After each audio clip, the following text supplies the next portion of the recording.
So you are a master of the kipping pull-up, but one is not enough. We want to have 2, we want to have 3, we want to have 10, 100. It's up to you how many you do, but the goal here is, can you recycle movement? Can you cycle movement over and over again and make the first repetition look exactly the same as the last? But in order to do that, you need to have a strategy.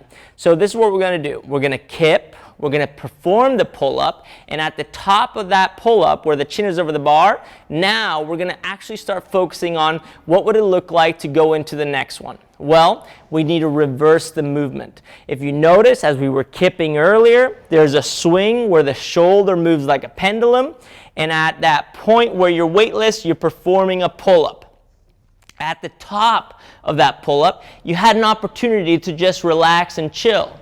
And that right there is where we get to make a decision. Do we go straight down, or do we recycle the movement and perform the next one? In this case, we're going to recycle the movement and perform the next repetition. So I have the chin over the bar, and what I'm going to work on here is, can I push back almost to that same point where I had that swing and felt weightless, and then go back into my swinging.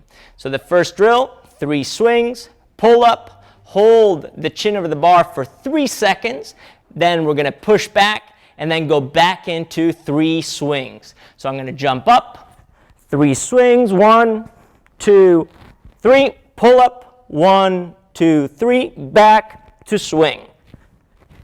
That's all I'm looking for. If you have that, instead of doing 3 seconds at the top, do 2 seconds at the top. If you have 2 seconds, go for 1 second.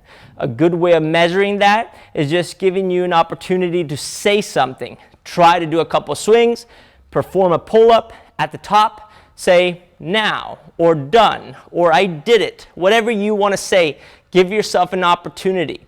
But that will be your pause. So 3 swings, 1, 2, 3, say something, back down.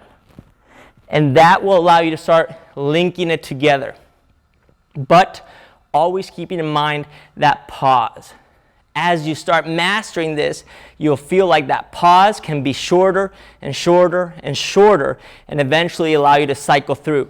But if you haven't mastered that transition, it's going to be very hard for you to cycle them together. Eventually, they should look smooth, where you can go from one into the next without having to swing in between. You cycle from one into the next without doing any intermediate swings. That is your kipping pull-up. Ideally, legs are straight and you're bowing nice and smooth from one position to another.